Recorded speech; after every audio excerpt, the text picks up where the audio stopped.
Hi everyone, it's Eric with Blackwell Realty Group, and today I wanted to talk about a new article that Zillow posted on their Facebook page.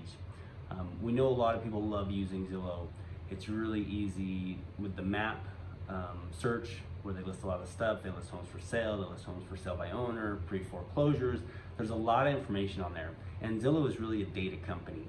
It compiles lots of data from lots of different sources, and then it tries to provide insight to us as consumers, and especially you as consumers, buyers and sellers, information that is worthwhile to you. And usually that leads down to a great map search, which everyone loves, and Zillow Zestimates. What is a Zillow Zestimate? It's their estimate using the data they collect of what your home is worth. So that's the topic of this video. So regarding this update from Zillow about Zestimates being more accurate, they compile all this data for off-market homes. And most of this data is tax data, maybe what a tax assessor thinks. It's usually not what is in the MLS because a lot of that's proprietary or non-disclosures. Utah, for example, is a non-disclosure state, so nothing that is in the MLS is disclosed on the internet, on public records or county records. So the only way they could get that is to be on the MLS and mining through all that data. But if you look here on the screen recording, you'll see that here's their new updated accuracy for Zillow's estimates. So it goes through all these metropolitan areas, which, being that we're in Utah in the Salt Lake area, it's interesting that we're not even a metropolitan area. They don't even count us down here in the S's for Salt Lake. So that's problem number one for the Utah market. But these are all the homes with estimates in these markets, and then 5% within the sales price. So Atlanta, 5%, or 86.9% of all homes are within 5% of the final sales price, and then 96.8 are within 10% of the sales price, and so on. So probably these states that are really high, or these metropolitan areas, are disclosing all that information publicly. And then you go down through some of these, and some are really low, 78%. Seattle is 61%, which I believe that's where Zillow's from, being a tech company. San Francisco is 66%. I'm looking at these because that's how the percentage of homes that are off market that are within 5% of the sales price. So this information, while it can be helpful, these estimates, they're not going to be truly accurate because it's not an appraiser, it's not a realtor going through previous sold properties and comparing your home when they tour it to every other sold property on the market. That is the true way to get the best comparable price for your home. And it's the same way an appraiser does it when a bank is lending money, and that's the way I do it and most other realtors when they're pricing your home. So with Zestimates, we like seeing them. Everyone loves them. Either they feel it's awesome because their house is worth way more than they ever thought possible because Zestimates are just pulling all this data together, or in the opposite case, maybe your Zestimates undervaluing your home. And that's what I want to dive into next, is what happens when Zillow does their Zestimate low. So checking out this screen, we have this new listing that came up actually recently right here on Gordon Lane. And it just hit the market yesterday, listed at just under $510,000. Awesome house in Salt Lake City in the Mill Creek area. It's gonna probably go fast. I haven't ran comparables yet on it, but that's something I'm gonna be doing today. And then we go to the Zillow side of things, and we have it here.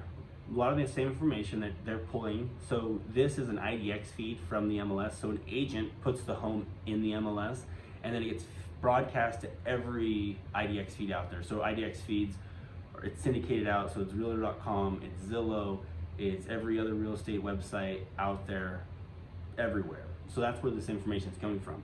And it lists the price that it's listed at, the bedrooms, bath, square footage, address, and then it also gives you a Zestimate.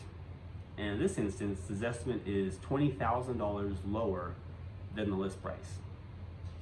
And I'm pretty sure in this market, if it's priced at market, it's going to sell very quickly, and it's probably going to get bid up pretty well.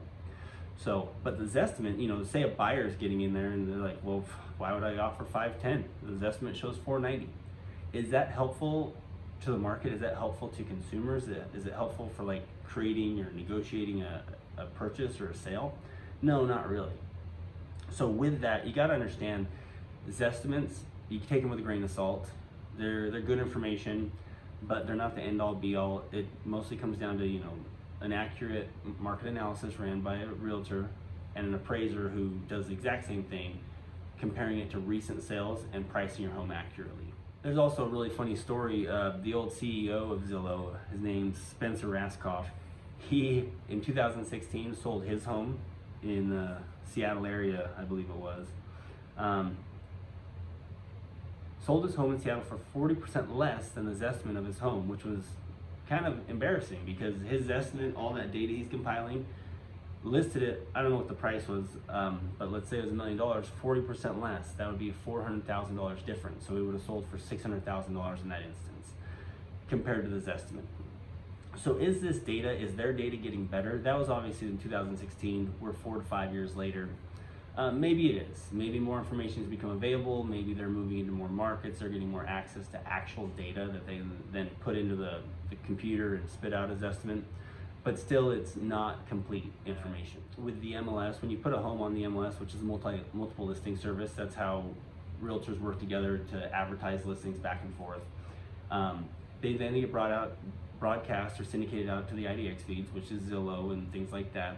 And then when a buyer is browsing there, they can look at it. So if we go to the screen recording again, if I'm a buyer and I'm like, okay, I'm interested in this home and I don't have an agent, then click contact agent. Who do we think that's going to contact? Is that going to contact a listing agent who's trying to sell the home, or is it going to contact someone else? Usually it's someone else. These companies like Realtor.com and Zillow, they sell your information to agents who pay them to market. Basically, an agent signs up with Zillow to buy leads. And so when you click contact agent, your information is then being given away to these agents to contact you to quote unquote help you with the home. And that's what happens when you say contact agent. Where's the listing agent? If we scroll down a ways in here, we find all the information, the description, and the overview. Oh, there's the listing agent. No contact information for her, which was Tammy. Then you can do all these other things to request times, but who's that going to? Not the listing agent. It's going to those agents who are buying leads from Zillow. And eventually you get down here and you can see those people. They're all shown here. They used to be higher up, but here's your personal guide. So those are the 3 agents that are probably going to get this lead and then start soliciting you, calling you, emailing you. And then they also have lenders that pay Zillow to get deals also. So I just wanted to include this in the video because in the end, the Zillow map is a lot of fun. It's really easy, it's really convenient, but typically only half the information is true that's on there. A lot of the pre-foreclosures aren't actually in pre-foreclosures. It's a lot of old information. It's just random tax stuff they pulled out of the county records. The red dots, which are the homes for sale, that's pretty accurate. Then they have the for sale by owners on there. That may or may not be accurate if the homeowner is updating Zillow as the process moves forward. So in conclusion, I know it's a lot of fun to use their map search. I have a lot of clients who love that. And these are clients I've been working with, their friends, their referrals, their family. And if they prefer to use that map search because the data, the map that Zillow's created, it's really fun and easy to use. I suggest, just screenshot that, text it to me, and I'll do the actual research and make sure it's actually available and find what's the date and the information in the MLS, and then we can discuss it and we can tour it. Rather than you put in your information and start getting phone calls from random agents that you don't know. So if you have any questions or if you have any input on this, feel free to comment below. As I asked before, give it a like, subscribe if you like the content. We put these videos out about every 2 weeks. But thanks for joining me again, Eric Gardner with Blackwood Realty Group, and have a great day.